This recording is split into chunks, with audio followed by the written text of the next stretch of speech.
आद्य परब्रह्म सदगुरु देव की जय। ओम श्री परमात्मने नमः। सद्ग्रंथों शिरोमणि श्री योग वासिष्ठ महारामायण निर्वाण प्रकरण उत्तरार्ध पेज नंबर 1281। सर्ग 45 समाधि रूपी वृक्ष पर चढ़वानो क्रम। आ 45માં સર્ગમાં મનના સમાધિરૂપી કલ્પવૃક્ષની ઉપર ચડવાનો ક્રમ બતાવવામાં આવશે અને તેની ઉપર ચડવા જતા ઉત્તરોત્તર ભૂમિકામાં અવશેષ સુખની પ્રાપ્તિ થવા વિશે વર્ણન કરવામાં આવશે। પેજ નંબર 1281 સુધાર્યું છે કે અવશેષ છે કે અવશેષ? અવશેષ કહેવાય। અવશેષ અવશેષ એટલે પૂર્ણ। જેમ ભાગાકારમાં શેષ ન વધે એટલે અવશેષ એટલે પૂર્ણ। અવશેષ અને પૂર્ણ। શેષ એટલે બાકી અને અશેષ એટલે પૂર્ણ। બાકી કશું નહીં।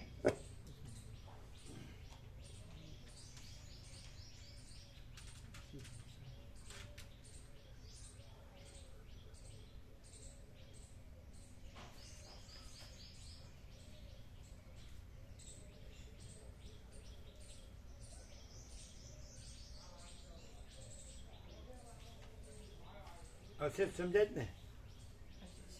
કાંઈ બાકી નહીં, પૂર્ણ આખું હોલ WHOL। પેજ નંબર 1281 ડાબી બાજુ થોડુંક વચ્ચે રિપીટ। તૃષ્ણાને લીધે જ સ્વરૂપનું અનુસંધાન છૂટી જાય છે તો પછી જેને મુદ્દલ તૃષ્ણા જ નથી એવો પુરુષ પોતાના સ્વરૂપના અનુસંધાનને છોડી દઈ ક્યાં મનની સ્થિતિ રાખે, શી રીતે રાખે અને કોણ રાખે?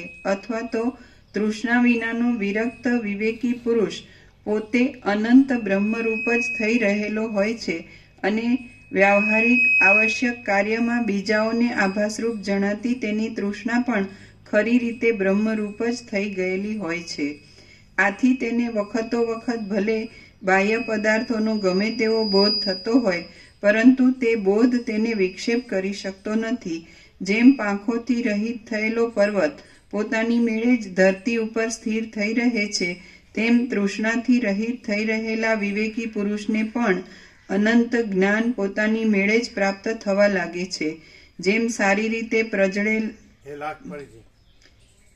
જેમ પાંખોથી રહિત થયેલો પર્વત પોતાની મેળે જ ધરતી ઉપર સ્થિર થઈ રહે છે તેમ તૃષ્ણાથી રહિત થઈ રહેલા વિવેકી પુરુષને પણ અનંત જ્ઞાન પોતાની મેળે જ પ્રાપ્ત થવા લાગે છે।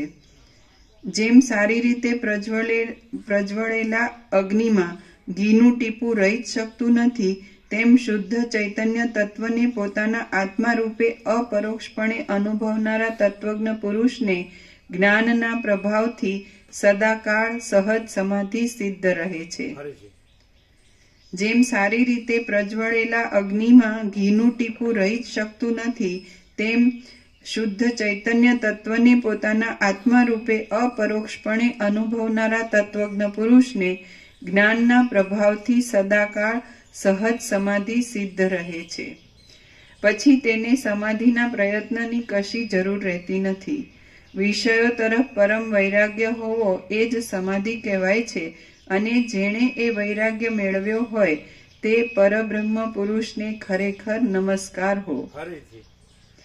પછી તેને સમાધિના પ્રયત્નની કશી જરૂર રહેતી નથી। વિષયો તરફ પરમ વૈરાગ્ય હોવો એ જ સમાધિ કહેવાય છે અને જેણે એ વૈરાગ્ય મેળવ્યો હોય તે પરબ્રહ્મ પુરુષને ખરેખર નમસ્કાર હો। વશિષ્ઠ રામને કહે છે પરબ્રહ્મ પુરુષ।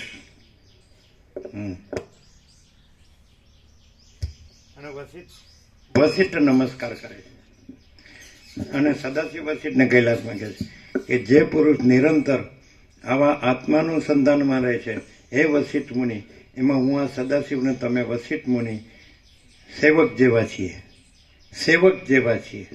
જે પુરુષ નિરંતર આવા આત્માનુસંધાનમાં રહે છે તે એવા પરમપદને પામે છે જેમાં હું સદાશિવ ને તમે વસિષ્ઠ મુનિ સેવક જેવા છીએ. અને અહીં સેવા રામપ્રભુની વિવેક પ્રભુની નથી, સદાશિવ ને વસિષ્ઠની છે.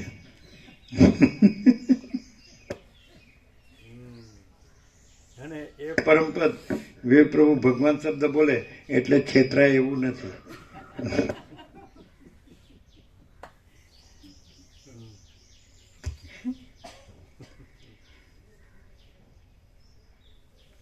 વિષયો તરફ પરમ વૈરાગ્ય હોવો એ જ સમાધિ કહેવાય છે. અને જેણે એ વૈરાગ્ય મેળવ્યો હોય તે પરબ્રહ્મ પુરુષને ખરેખર નમસ્કાર હો.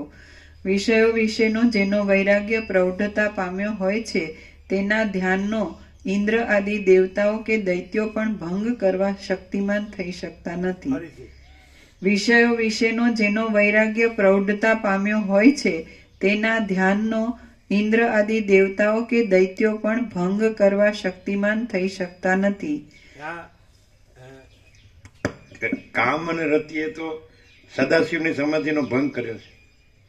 દેવોએ એને પ્રેર્યો કે ભાઈ અમારું કામ કરવાનું છે. એટલે કારણ કે પેલો જે અસુર છે રાક્ષસ એ શિવપુત્ર સિવાય મરે નહીં. એટલે અને પાર્વતી સાથે વિવાહ થયા સિવાય શિવપુત્ર થાય નહીં.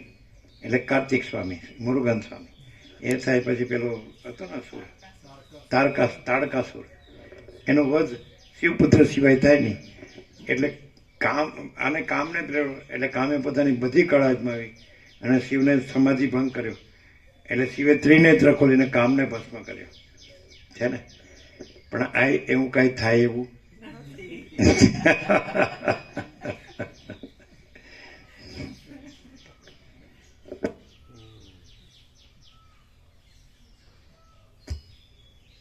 કારણ કે જ્યારે સુરગુએ પરીખને પૂછ્યું, બંને પરબ્રહ્મ સાક્ષાત્કાર કર્યો છે ને. એટલે આમને પેલા મુનિથી કર્યો પરીખે, અને પેલા ઈશ્વર કૃપાથી કર્યો તપ કરીને. બંને પરબ્રહ્મ રૂપ રહ્યા હતા. પછી મળ્યા બે રાજાઓ ઘણા વખતે છે ને. એટલે એને પૂછ્યું, જે સુરગુને પરીખે પૂછ્યું કે તમે નિત્ય નિરંતર પરમાત્માના ધ્યાન સમાધિમાં રહ્યો છો ને. એટલે કે કેવી સમાધિની કેવી અસમાધિ. ચિત્ત હોય તો અસમાધિ હોય અને સમાધિ હોય, પણ ચિત્ત જ નથી માટે અસમાધિ એ નથી ને સમાધિ એ નથી. જે પોતે કેવળ પરબ્રહ્મ અખંડ સચ્ચિદાનંદ જ છે તો એની અંદર ચિત્ત જ ક્યાં છે? સંકલ્પ કલ્પના જ ક્યાં છે? તો પછી અસમાધિ સમાધિ પણ ક્યાં છે? સંકલ્પ કલ્પના રાખવી અને બે બાજુની ગધા મજૂરી કરવી એ કાંઈ નથી.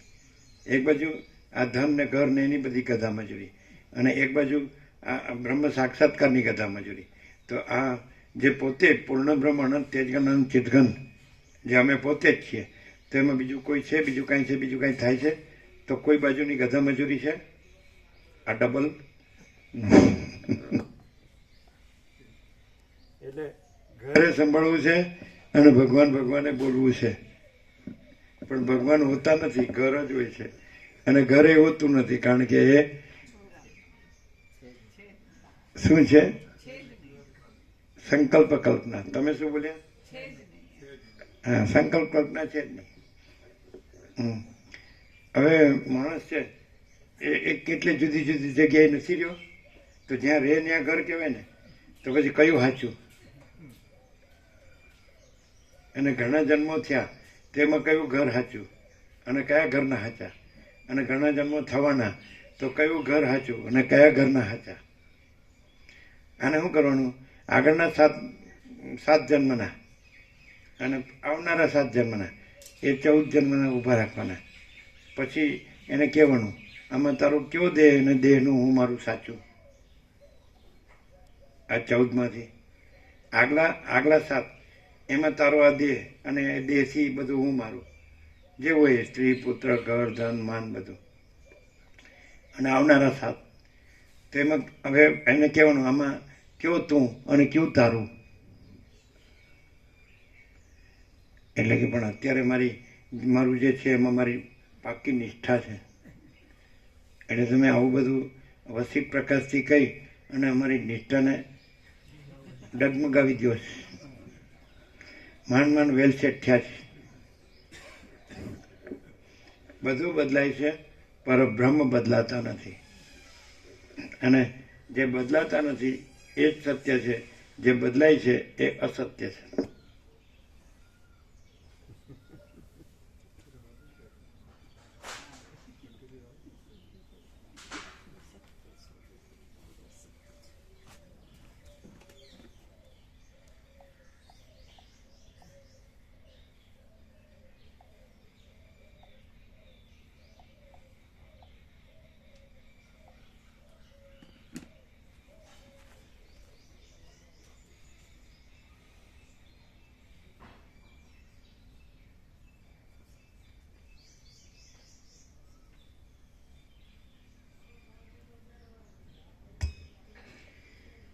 વિષયો વિશેનો જેનો વૈરાગ્ય પ્રૌઢતા પામ્યો હોય છે તેના ધ્યાનનો ઇન્દ્ર આદિ દેવતાઓ કે દૈત્યો પણ ભંગ કરવા શક્તિમાન થઈ શકતા નથી. વિષયો વિશે પરમ વૈરાગ્ય મેળવવો એ જ વજ્રના જેવું દ્રઢ ધ્યાન છે. માટે તમે તેને જ સાધવાનો યત્ન કરો. જ્ઞાન થવાને લીધે જો ભેદબુદ્ધિ દૂર થાય તો પછી બીજા તુચ્છ ધ્યાનની શી જરૂર છે? મૂર્ખ પુરુષોની દ્રષ્ટિમાં જ જગતમાં નામરૂપ દેખાય છે, બાકી વિવેકીઓને તે દેખાતા નથી. હે સુજ્ઞ શ્રોતાઓ, વિવેકી અને અવિવેકી, જ્ઞાન અને અજ્ઞાન, જગત અને ઈશ્વર પરમેશ્વર એ સર્વ એકરૂપ થઈ જઈને જે અધિષ્ઠાન ચૈતન્ય રૂપે પ્રકાશિત થઈ રહ્યા છે તેમાં જ તમે શાંતિ મેળવો. જ્ઞાન ભૂમિમાં આરૂઢ થઈ રહેલા વિવેકી પુરુષને આત્મા વિના જુદા પદાર્થોની સત્તા કે અસત્તા, કિંવા દ્વિત્વ કે એકત્વ એ કશું દેખાતું હોય એવો કોઈએ નિર્ણય કર્યો નથી. પરમપદમાં શાંતિ મેળવવાનો એક ઉપાય અધ્યાત્મ શાસ્ત્રનો આદરપૂર્વક નિરંતર અભ્યાસ કર્યા કરવો એ છે, અને બીજો ઉપાય સત્સંગ છે. એનો ત્રીજો ઉપાય ધ્યાન છે. આમાં અનુક્રમે એક પછી એક શ્રેષ્ઠ છે. જીવ અપરિચ્છિન્ન બ્રહ્મ ચૈતન્યનું એક પ્રતિબિંબ જ છે. તે અરીસાની પેઠે આશ્રયરૂપ થઈ રહેલ અંતઃકરણ રૂપ ઉપાધિને લીધે પરસ્પર ભિન્ન ભિન્ન રૂપને ધારણ કરી લે છે. આ જગતને વિશે સર્વને તે પ્રિય અપ્રિય વસ્તુનો સંબંધ થાય છે, અને તેઓ પોતપોતાના કર્મની વિચિત્રતા પ્રમાણે બ્રહ્માથી માંડી ઠેક તરણા સુધીના નાના મોટા શરીરોમાં ઉદય પામે છે. આ પ્રમાણે અનાદિકાળથી જ આ સૃષ્ટિનો ક્રમ ચાલ્યો આવે છે. તેમાં કોઈ પુણ્યાત્મા પુરુષ ભાગ્યનો ઉદય થવાથી જ્ઞાનના અધિકારને યોગ્ય એવો માનવ જન્મ મેળવે છે, અને તેમાં તેને શાસ્ત્ર વિચાર તથા સત્સંગ વગેરે ઉપાયો મળી આવે છે. આમ થતાં તે જગતરૂપી ચોપાટની અંદર સોગઠાની પેઠે આગલા પાછલા અનેક જન્મ મરણમાં ભ્રમણ કરવા રૂપી ક્રીડાનું અવલોકન કરે છે, અને તેને જ્ઞાનનો કે વૈરાગ્યનો ઉદય થઈ આવે છે. જ્ઞાન અને વૈરાગ્ય એ બેમાંથી એકની પણ સિદ્ધિ થતાં પણ બંનેની સિદ્ધિ થઈ જાય છે. પછી જ્ઞાનરૂપી અગ્નિથી ભસ્મ થઈ ગયેલો સંકલ્પ આભાસ બુદ્ધિરૂપી પવનના ઝપાટાથી પરમ શાંત ચિદાકાશને વિશે કોણ જાણે ક્યાંય ઉડી જાય છે, અને પાછો જાણવામાં જ આવતો નથી. આ જગતની ભ્રાંતિ વસ્તુતઃ નિર્મૂળ છે, અને ઉપર ઉપરના જ્ઞાનથી તે ભ્રાંતિમાં લય પામી શકતી નથી. આ જગતની ભ્રાંતિ વસ્તુતઃ નિર્મૂળ છે, અને ઉપર ઉપરના જ્ઞાનથી તે ભ્રાંતિ લય પામી શકતી નથી. જેમ ચિત્રમાં આલેખેલો અગ્નિ મનુષ્યની ટાઢને દૂર કરી શકતો નથી, તેમ એ ઉપલક્યું જ્ઞાન મનુષ્યના અજ્ઞાનને દૂર કરી શકતું નથી. જેમ અવિવેકી મનુષ્યમાં મિથ્યા આસક્તિ થવાથી સંસાર સંબંધી ભ્રાંતિ અધિકાધિક વધતી જાય છે, તેમ જ્ઞાનવાન પુરુષમાં જ્ઞાન બળને લીધે એ ભ્રાંતિનો ક્ષય ઉત્તરોત્તર વધવા માંડે છે. અજ્ઞાની પુરુષને સત્યરૂપે જણાતી આ જગતની ભ્રાંતિ વિવેકી પુરુષની દ્રષ્ટિમાં નામરૂપ વિનાની કેવળ બ્રહ્મરૂપે ભાસે છે, અને કેમ જાણે ચિત્રમાં આલેખેલી હોય તેમ આ ત્રણેય લોકની સ્થિતિ તેને માત્ર આભાસ રૂપે જોવામાં આવે છે. જ્ઞાનવાન પુરુષના ચિત્તમાં આ જગતની સ્થિતિ કેમ જાણે શૂન્યતા વડે રચાયેલી હોય અને સુષુપ્તિ વડે સ્વપ્નાદિકની પેઠે ખડી થઈ ગયેલી હોય તેમ કેવળ મનોમય ભાસે છે, તેમજ તે ચિદાત્માની અંદર આરોપિત છે એમ તેને જણાય છે. અજ્ઞાનથી રહિત થઈ ગયેલા એ વિવેકી પુરુષને તો જ્ઞાનનો ઉદય થતા ખરેખર અહંકાર કે જગતની સ્થિતિ એ કશું પણ દેખાતું જ નથી. તેનું શરીર જો કે પ્રારબ્ધનો નાશ થતા અજ્ઞાનથી રહિત થઈ ગયેલા એ વિવેકી પુરુષને તો જ્ઞાનનો ઉદય થતા ખરેખર અહંકાર કે જગતની સ્થિતિ એ કશું પણ દેખાતું જ નથી. તેનું શરીર જો કે પ્રારબ્ધનો નાશ થતા સુધી આભાસ રૂપે બીજાઓની નજરે આવે છે, પરંતુ તેની અંદરની સ્થિતિ કંઈક અપૂર્વ જ હોય છે. તેનું શરીર જો કે પ્રારબ્ધનો નાશ થતા સુધી આભાસ રૂપે બીજાઓની નજરે આવે છે,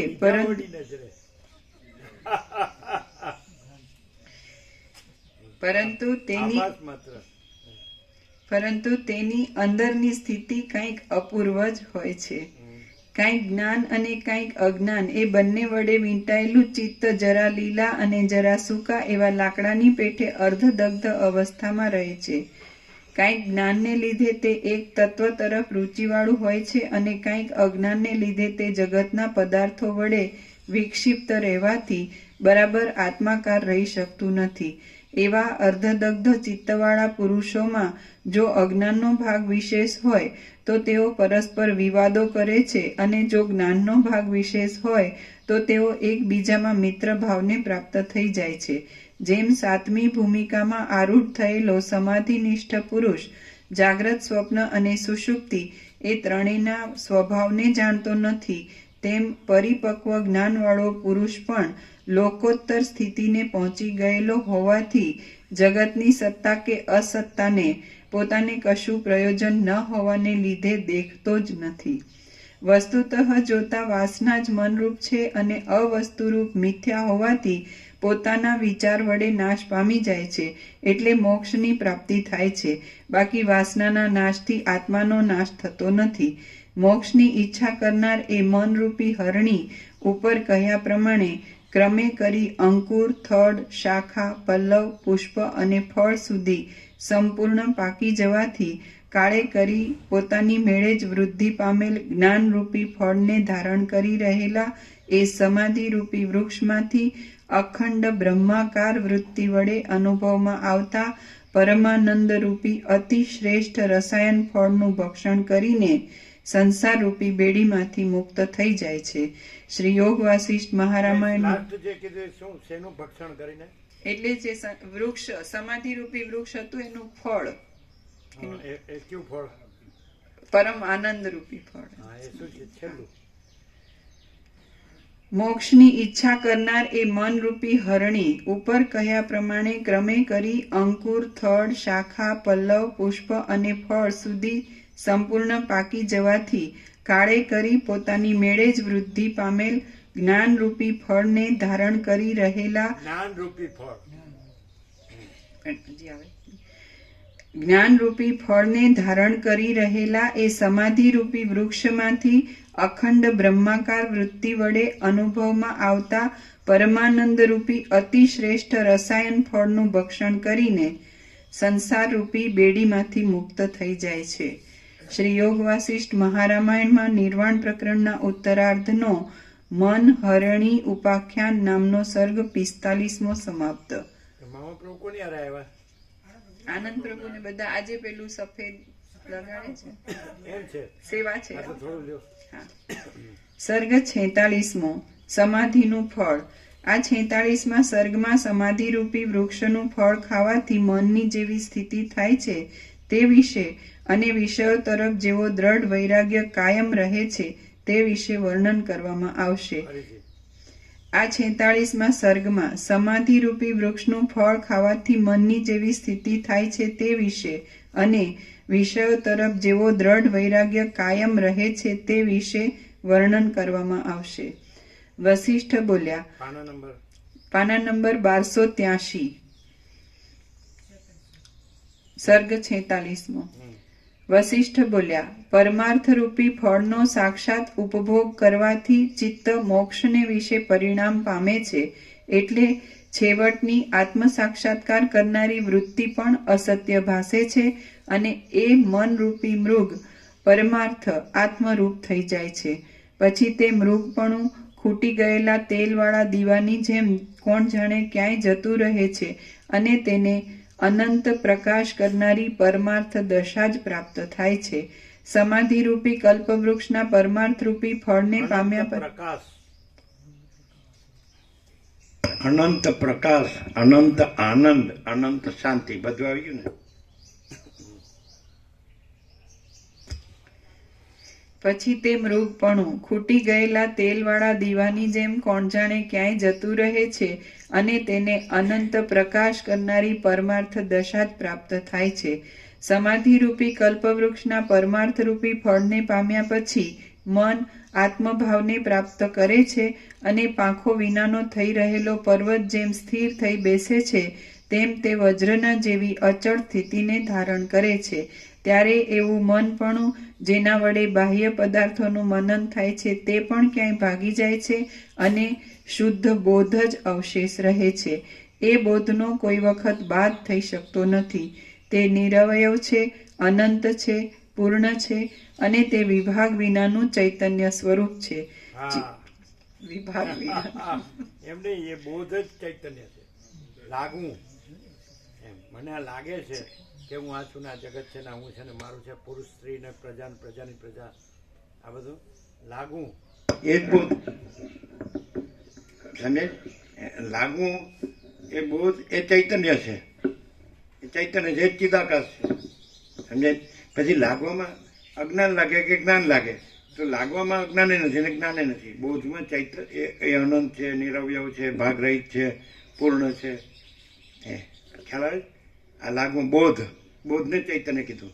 આ બોધ વસિત પ્રકાશથી, સરળ શ્રવણથી અખંડ પૂર્ણ તત્વબોધ. તો આ ચૈતન્ય છે ને આ જ ચિદાકાશ છે અને આ જ અનંત પ્રકાશ છે ને અનંત આનંદ છે ને અનંત શાંતિ છે. હવે કેમ નથી થતું? તો વાસના, અવિદ્યા વાસનાનો સંકલ્પ, પછી એ સંકલ્પનો દેહ, પછી હું પુરુષ છું, આ સ્ત્રી છે, આ ઘર છે, આ ધન છે, આ પ્રજા છે, પ્રજાની પ્રજા છે, પ્રોપર્ટી છે, આ અમારો ધર્મ કર્મ છે, આ નોકર જે કાંઈ હોય, જોબ હોય કે બિઝનેસ હોય, અને આમાં જે કાંઈ અમારું ભણતર ગણતર છે, અમારું જ્ઞાન વિજ્ઞાન છે, એમ બધું બસ સારું પહેરીએ ઉડીએ છીએ, ખાઈએ પીએ છીએ, હરીએ ફરીએ છીએ, સંસાર વ્યવહાર કરીએ છીએ, એમાં જ રચો પચો રહે. અને પછી આત્મા પરમાત્મા બોલે એ કાંઈ નથી. અને પ્રકાશમાં આત્મા પરમાત્મા શબ્દ નથી, બ્રહ્મ પરબ્રહ્મ શબ્દ નથી. અનંત પ્રકાશ, અનંત આનંદ, અનંત શાંતિ. ત્યાં શાસ્ત્ર ગુરુ નથી. બોલો, આ બોધ છે, બોધ આ લાગવું એ જ બોધ, અનુભવવું, જાણવું એ જ બોધ, એ જ ચૈતન્ય. એ બોધ ચૈતન્ય છે અને અનંત છે, નિરવયવ છે, ભાગરહિત, ભાગ વિનાનું છે ને. એ અજરામર અખંડ અવિનાશી છે. એ કેવળપણું છે, એનું પૂર્ણપણું છે.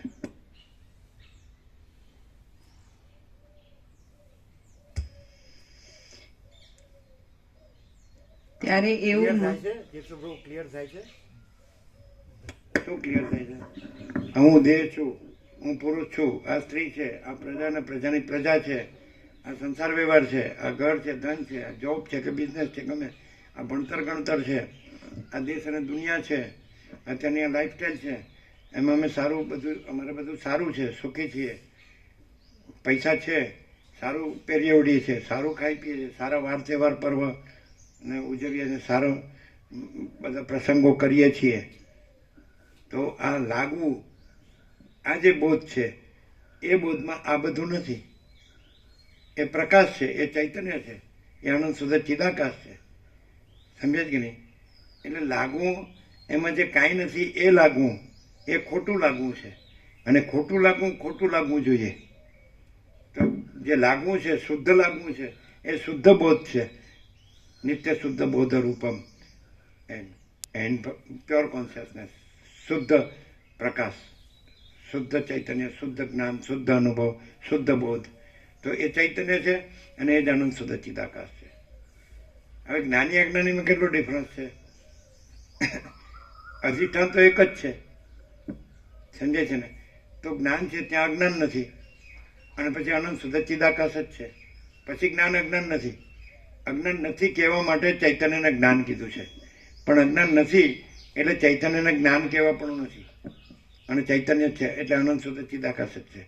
અને અજ્ઞાનીમાં શું છે કે જે ચૈતન્ય છે એ જ જ્ઞાન છે, એ જ્ઞાન છે, એમાં જે નથી એવું આ હું છે ને જગત છે.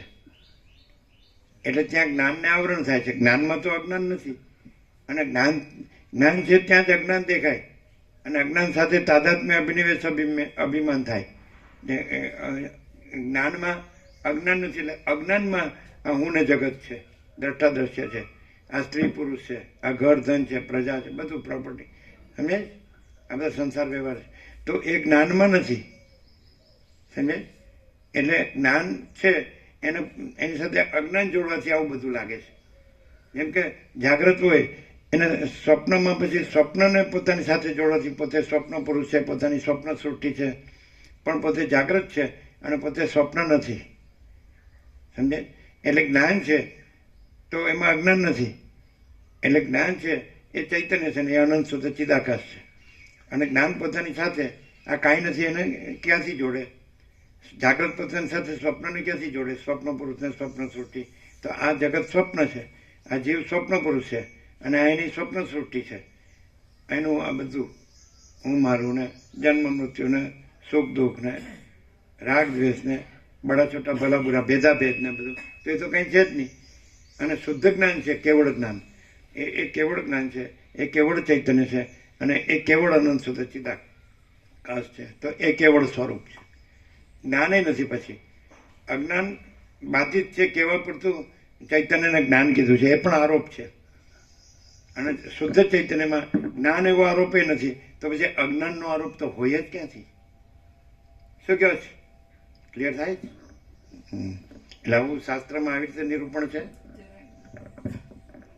શાસ્ત્રમાં એમ કે જ્ઞાન મેળવવું જોઈએ, સાક્ષાત્કાર કરવો જોઈએ, પણ આ તો મહાચિદાકાશ સ્વયં પ્રકાશ સંપૂર્ણ પ્રકાશ, તો એનાથી ભિન્ન એમાં સાક્ષાત્કાર કે અનુભવ કે ઈશ્વર સાક્ષાત્કાર કે આત્મ સાક્ષાત્કાર કે અપ્રબુદ્ધ ને પ્રબુદ્ધ ને સિદ્ધ ને અસિદ્ધ ને આવું કાંઈ છે જ નહીં.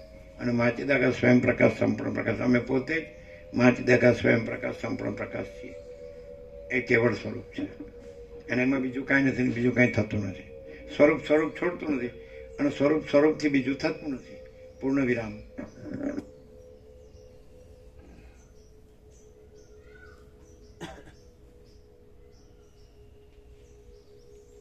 આ ફાઇટર પ્લેન છે, આ અવાજ છે, અવાજ એવો લાગે છે ફાઇટર પ્લેન ને જેટ હે જેટ હોય એવું